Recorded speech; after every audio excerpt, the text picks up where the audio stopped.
Hey, Forge fans! It's been a while. I almost said hey strangers, and that would have made it weird. But it's been a couple of weeks, but we're back. Your home of the reigning, defending, undisputed Canadian Premier League champions, Forge FC. It's time that we take you all the way back to the beginning of the season and break things down in thirds, right? Which in it'll all come together. There's a theme happening here, but it'll be the first third of the season, second third, and then the final third. And in that span, we will also break down the club more. We're going to get into the nitty gritty of the club this season. We'll break down the defense, the midfield, the forwards, hence the defensive third, middle third, attacking third, final third. Trust me, it's all going to come together. But this is part one.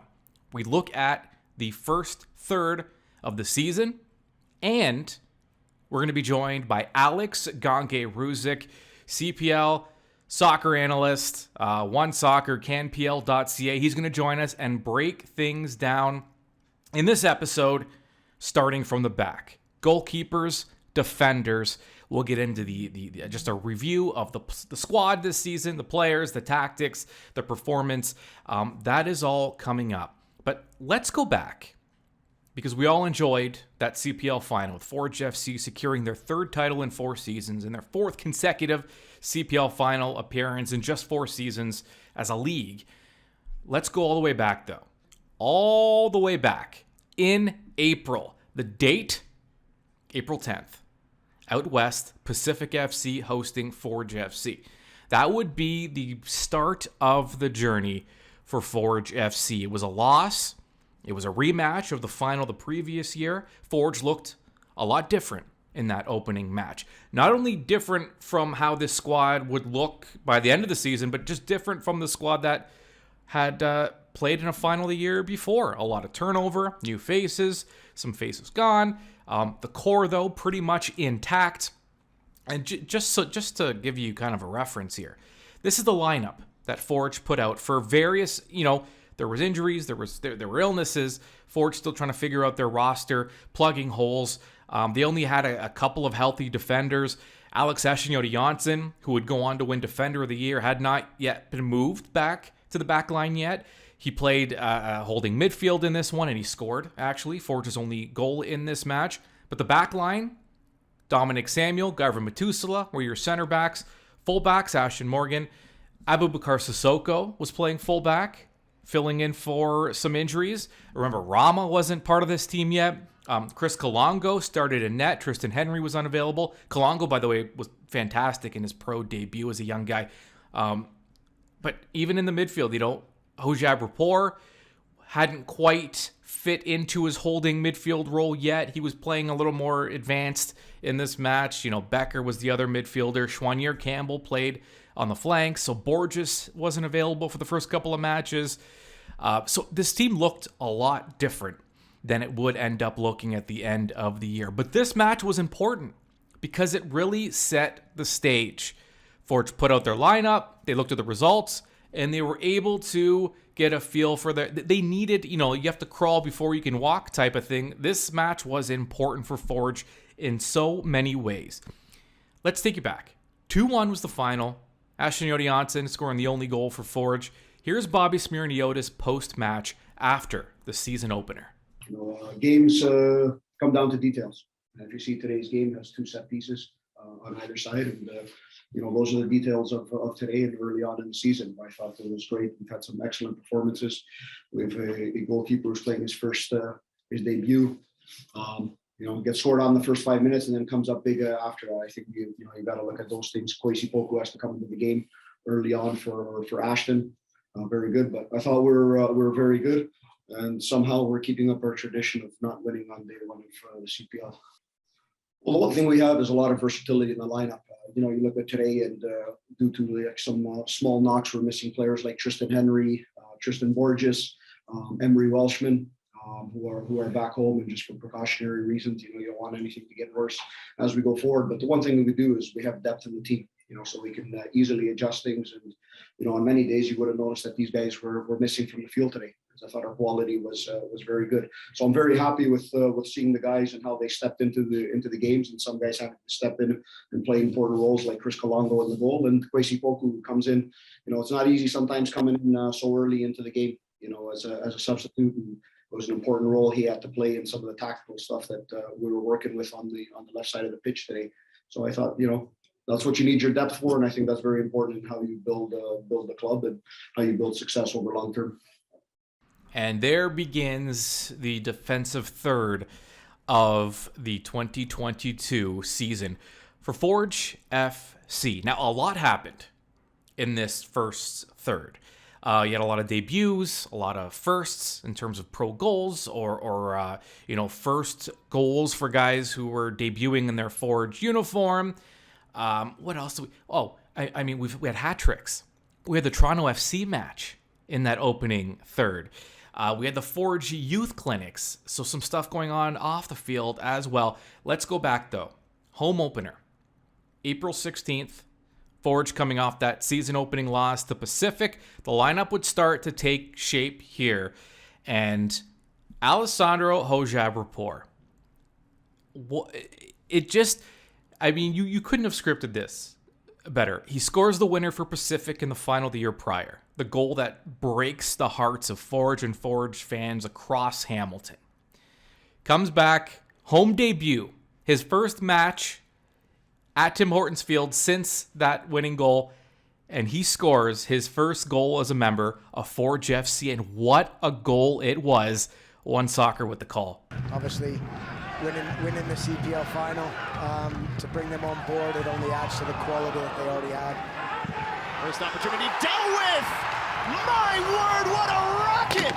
From well outside the box, and he's scoring again at Tim Hortons Field, this time in orange. It's Alexandre Gangué-Ruzic, this time doing it for Forge. Now, that home opening match was against Cavalry FC. It would end in a 2-2 draw, but Forge would have to claw back because they were down 2-1 in the second half. Coming on as a sub, David Chouanier. And now, you talk about kind of spinning a narrative here. This is all going to come together because I want you to remember who scored these first two goals for Forge FC in their home opener, and then who would score the two goals for Forge in the CPL final. David Chouanier comes off the bench, scores. Gangué-Ruzi's goal was unbelievable. But now, let's bring One Soccer back in, because here's what happened after Chouanier got on the pitch. Obviously, doing what he's doing. Becker was trying to pick that out. Cavalry defense went to ground. Chouanier!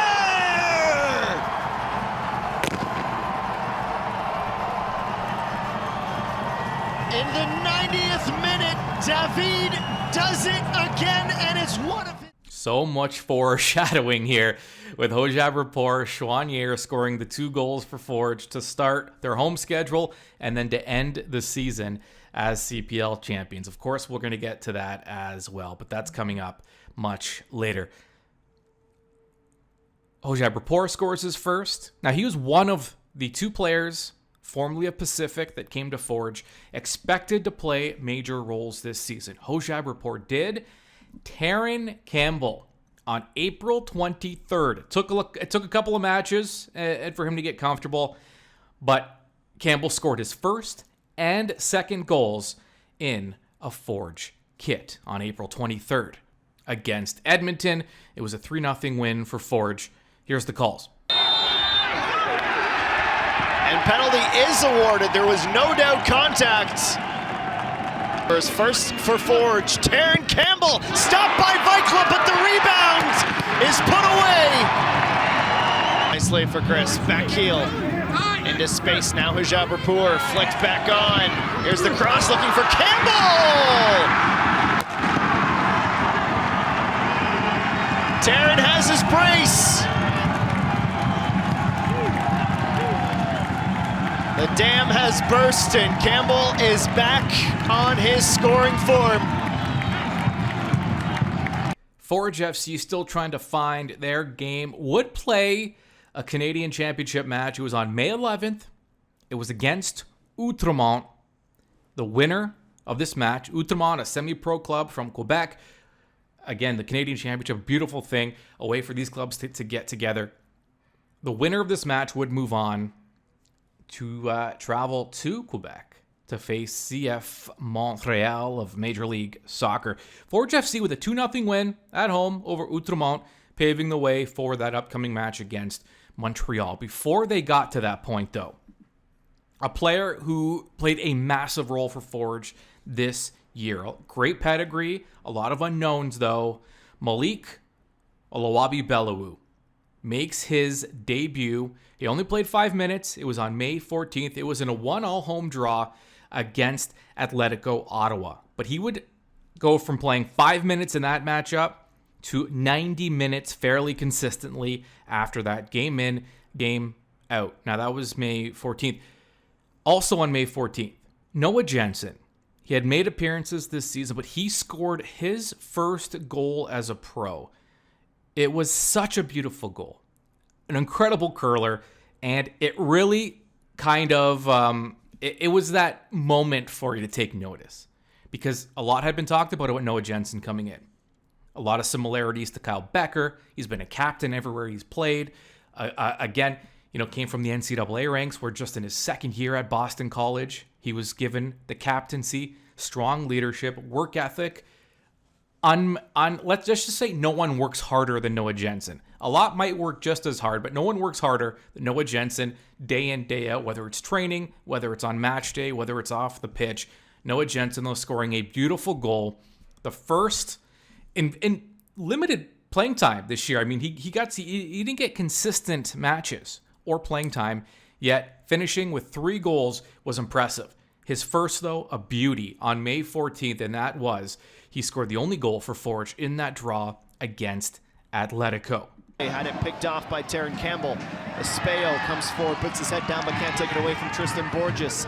Now into the area, opens up to his weaker right foot, finds Noah Jensen, another long-range effort! Jensen's done it! Noah Jensen, just 1 minute into the second half, fires a missile. Now, 6 days later, Forge FC would play at Halifax. They would dominate the Wanderers. All I remember, the main thing I remember anyway, going into that match and doing my shows, was that Halifax was very tough at home. And they had been tough in the early parts of the year. Very difficult place to play. Forge, though, goes in, dominates, wins 4-0. That was also the debut of Razart Rama. And the Forge backline would never be the same. That moment, Rama comes in, again, new to the country, new to the league. Some familiarity with Bobby Smirniotis, but new teammates. Difficult, English was difficult for him. He's come a long way, by the way. English got really good really quick. But when he first came in, he struggled. This was all new for him.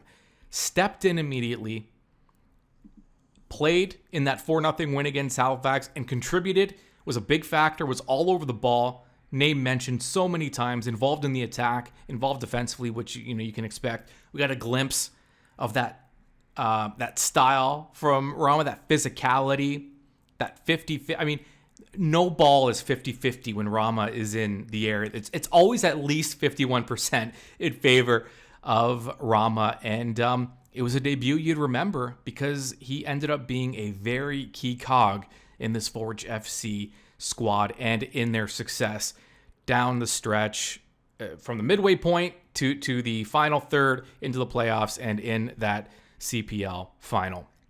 So that day you want to mark that one in your calendar, May 21st, Rama's debut. After that, a low light, but also a turning point. Forge FC on the road in Quebec, taking on CF Montreal. They lose 3-0. After that match, Bobby Smirniotis calls it the worst half. Speaking about the first half of that match, he called it the worst half of football in the club's history. Here was Bobby after that loss against Montreal. The worst half of football we've ever played in that first half. Comes down to that. You can't come into these matches and not put the energy that's needed. these matches need energy. These matches need a lot of movement. Something we talked about, and we just didn't have it to start the match. I wish I knew what the answer was, but I don't have that. But it simply comes down to that. That's the worst half of football we've played in our 3.5 years of existence, and we've played in big matches before. We've played in these matches, so it's not the event or whatever is going on. It's another game that's on a Wednesday night. So that's, I think, what it comes down to. Something definitely changed after that. This was a club that, at that point, said, we don't want to feel that way ever again. And they turned things around. They scored a win at Edmonton, a one where they had to constantly battle from behind. They won 4-3 in that match, and that was on May 31st. Tristan Borges, we haven't even mentioned his name, except for the fact that he didn't get to play in the first couple of matches. Borges with a hat trick. So Borges' arrival, officially, it felt like it was on that day, May 31st, and it was a hat trick. Here's One Soccer calling all 3 of Borges' goals in that 4-3 win against Edmonton. Saint under pressure from Pasillas, puts it into a space where Lockery has his boots full and turned over from Higgins. Here's Emery Welshman, finds Kyle Becker, open is Borges, one touch, the shot, and the equalizer. Far too easy for Forge as they pick apart Edmonton this time. A mistake as the Eddies try to clear it out the back. Vackel is irate. It's Welshman for Becker for Borges, and Tristan's not going to miss from there. Brama stays with it. Gets across Poku, the closest Forge attacking player. Becker returns it to him. Nice movement again, it's Borges! Banks his brace, and finally Forge able to unlock the Edmonton low block.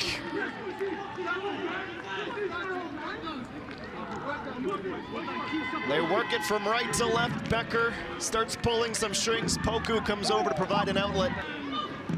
Threaded in behind for Pasillas. Cross for Borges looking for the hat trick. And the referee points to the spot. Tristan had done enough to win the penalty. There he goes. Tristan Borges taking his time. Steps up and he beats Vacla. It is a third for Borges. They double their advantage. Wasn't pretty, but it was Forge showing they can win in different ways. And a club that didn't get rattled or thrown off their game after going down against an Edmonton squad they were expected to come in and win handily against. Now, maybe they were looking ahead. Maybe. Because Toronto FC would arrive in Hamilton to play Forge FC at Tim Hortons Field, a postponed Canadian Championship match from 2020. I think it was. I just remember saying 2020 a lot ahead of that match. What a match this was. Forge FC proving that they could hang with a Major League Soccer club after that performance against CF Montreal, which was, less than 10 days prior. I think it was 10 days before that. Not the result they wanted, not the performance they wanted. They make up for it at home against Toronto FC. They would fall in penalties. But in that match, Tristan Borges scored a beautiful goal for Forge. It would go to PKs. Forge, by the way, the better club for 90 minutes. Deserved a better result. Didn't get it.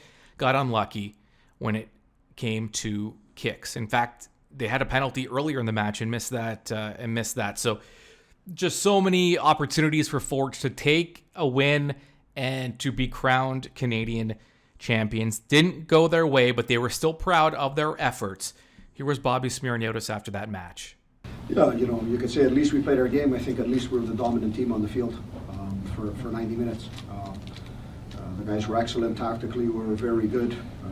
I don't know what the shot count is, but if you look at the chances both on goal and off the goal, especially in the zones we were getting at, it was a very good performance from the guys, and I just talked to them and they have to be proud of it. It's going to be tough for this evening, but you perform like this, you win a lot of games.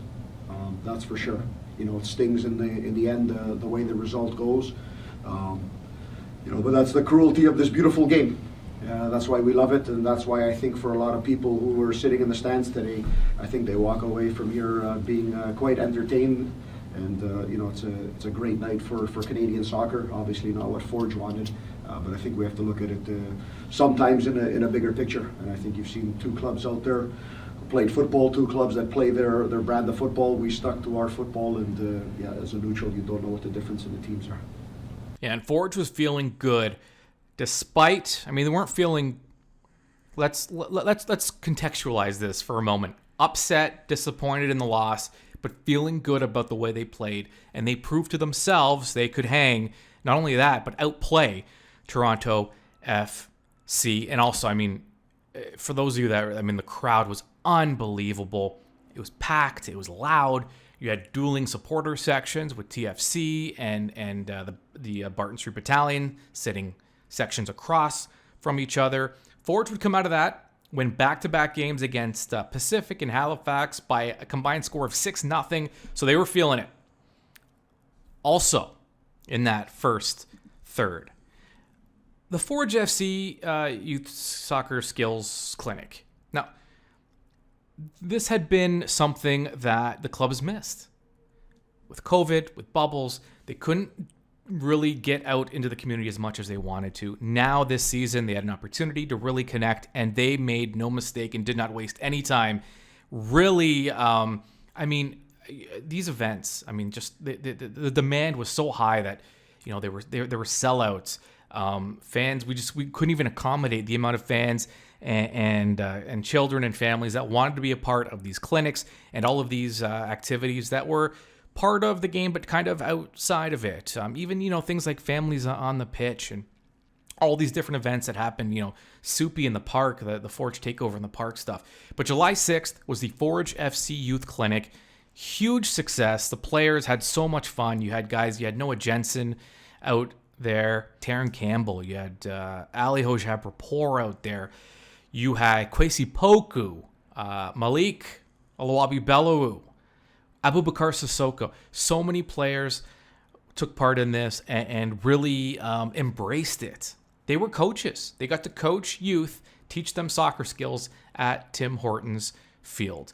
And I remember speaking with Hojab-Rapport specifically, and he enjoyed it so much. And here's what he had to say. There's a lot of skill out here. There's a lot of skill in Hamilton. There's some good players out here. Do you remember being that age, playing soccer? Yeah, I do actually. That's what we were talking to T about before.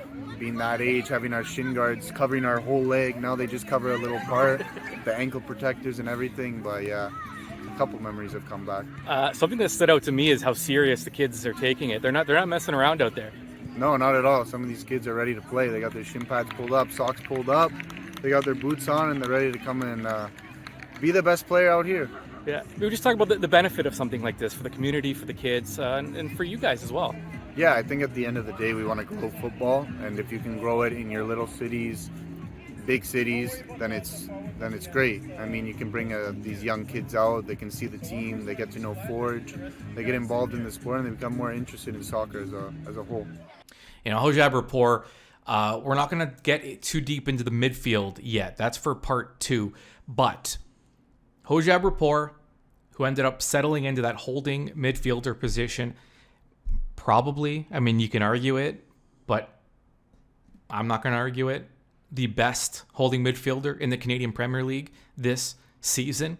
Even the way he was able to play box to box when they needed him to. Hojab-Rapport, an amazing first year with Forge, and you have to expect there are more to come. But his play allowed a guy like Alex Session-Yodi-Janssen, who masterfully played that same position for 3 years prior to this season, because of injuries, was asked to play on the back line, played center back, ended up becoming defender of the year.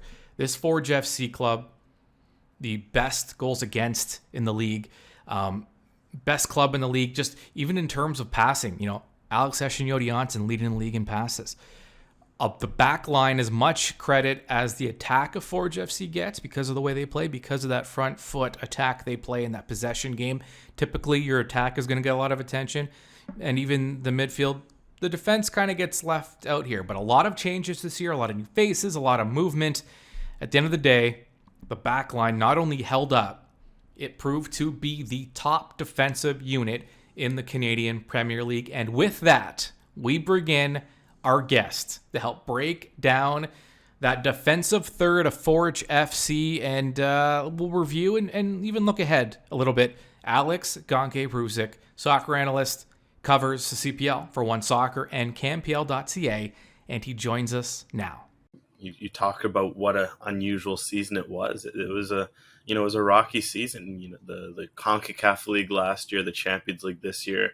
It finally seemed to wear on Forge. It felt like in the other years they just kept on rolling. They obviously, won the first 2 years, made it to the final, and fell so short last year. But it felt like now it was all kind of catching up to them. But if you look at what went on, I think overall across the team, there were some constants that kind of weathered the ship and allowed some new faces to prosper. And I think, the backline, Tristan Henry, he was one of the constants, at least in this roster, played a lot of minutes in goal as he has since, year one. He fits the system. He's a very important leader back there. And then you add Alexandre Gangué-Ruzic. That one was crucial because some of the injuries back there would have, destroyed a lot of teams. And even, it almost came close to destroying Forge, but having Gangué-Ruzic drop back and, handling whoever was beside him, it was a Garvin Methuselah, if it was, the few games that Dan Crutzen was there at the end of the year. You look at some of the others guys, Dom Samuel, slipping in here from time to time, and those sort of options. It was good to always have a constant back there, especially in the defensive line where, forward injuries always suck, but there's always that element of, okay, you can tend to replace them a little easier because there's guys who are going to, come back into the roster. There's more rotation, whereas center backs, you love to have some consistency. You love to have guys that are there throughout the year. I think another guy you can throw in that maybe helped is through the halfway point when things really started to stabilize was Rezert Rama, of course, that fullback. But not having some constant faces as there's injuries, etc. Those guys were immense to keeping the ship steady. Yeah, and it's so funny because, had Daniel Crutzen had not got injured, Gangué-Ruzic probably playing midfield this season, which would have been difficult because, Hojab Rapport did such a good job as we'll get to the midfield in a moment, but it's just the way things play out when you looked at that and Tristan Henry didn't even play in the opener. It was Chris Kalongo. So game one, you're wondering like, what's this team going to do? There aren't many healthy bodies on the back line. A lot of new faces. How is this going to work? But it all kind of came together. Methuselah was injured at different points this season. You mentioned Crutzen. Dominic Samuel had some injuries this year. And even at that fullback position, Johnny Grant was banged up. And, even, Kwesi Poku, who played some time at fullback, was banged up at different points. So, Gangué-Ruzic actually was probably just that one fixture, which you just didn't expect to see. Some of the newer faces, and I want to talk about Malik Alawabi Bellewu specifically because this was his first pro season, an unknown if you were a Forge fan or even just a CPL follower. But Malik came in and he played some really important minutes for Forge at key parts this season. Yeah, I think it was maybe we talk about injuries presenting a problem, but also every time there's a problem, there's an opportunity. And certainly he was one of the faces that benefited. I mean, he came with a very interesting pedigree, having played in Italy, raised in England, etc. That's, very intriguing profile. And I think he showed that. I think the fact that, Bobby Spiniotis had the confidence to start him in leg one of the playoffs against Cowboy, for example, that's always a big vote of confidence from your head coach that he trusts a young player in a situation when he has so many key veterans. And I think there's a lot to like with this game in terms of how he plays on the ball, the sort of composure that he has, because he's still very young. I mean, very early 20s, 21, if I'm not mistaken. So for a center back, it's always a tough position. So that sort of composure on the ball, you have to be excited about. And then there's obviously a lot of growth on the defensive side. I think he fit into the Forge system and helped them maintain that defensive solidity that they've become known for. I mean, yes, sometimes their best defense is almost just holding onto the ball and keeping the ball away from the goal, but he helps do that as well. So he kind of ticked a lot of boxes that Forge tends to look for in their defenders. I mean, we talk about Gangué-Ruzic. One of the reasons he thrived is because he's so good at holding onto the ball and keeping up the field. And him and and Bellewu, they kind of complement each other in that regard. Mm-hmm. And I'm not one of those people who always thinks that their team, there's like a conspiracy among the refs and the league that they're out to get your team. I'm not that person. However, I will say, for whatever reason, I don't know that Tristan Henry gets the recognition he sometimes deserves. I don't know what it is, and I'm not even just talking about the voting for, keeper of the year, but I mean, here's a guy that top of the league all season, clean sheet in a final. He's not called upon. He doesn't get a ton of work because of the way his club plays with ball possession. But when he was called on, I mean, I can count, more fingers than I have. How many times Henry had a big stop, in the 90th minute, in the 92nd minute, in the 88th minute. When he's called upon, he's just there. It's like having this just reliable, you don't even think about him because he's so reliable. Yeah, and I mean, it's always tough with goalkeepers because those who make maybe a lot of saves might get noticed, but there's the flip side that there's a 50% chance. Usually if you're getting a lot of saves, usually you don't play in front of the greatest or behind, the greatest defense. And sometimes you might make a lot of saves, but you might let a lot of goals in. And it's kind of that battle of, okay, when you're a goalkeeper, when you're facing little shots, because then in that case, a lot of them are always dangerous ones. So I think for a goalkeeper, if you're able to sustain a style where, for a guy like Tristan Henry, what's tough is that Forge allowed, few chances, few shots. But when that happens, it's always going to be of quality. So you have to be ready to sit for 85 minutes, and then the 86th minute, you're facing a breakaway. You're facing a header dead in the box. And I think, that Tristan Henry, maybe one thing that will get forgotten is that he does so well to stay on his toes and stay ready for some of those big moments.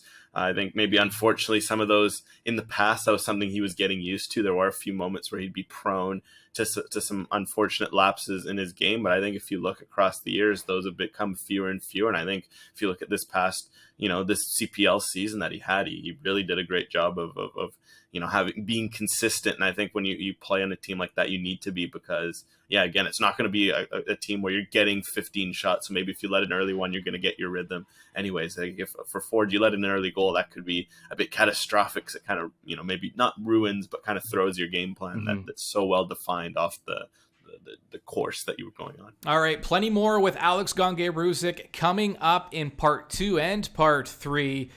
And make sure you subscribe wherever you get your Forge content, whether it's via podcast, YouTube, social media. Subscribe, turn on your notifications so you know when part 2 comes out. That's been part 1, but we just wanted to whet your appetite because plenty more coming up.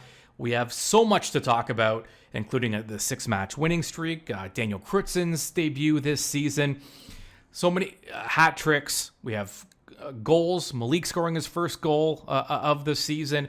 So much coming up. Stay tuned, because we're going to talk to you very soon on the Forge Audio Network.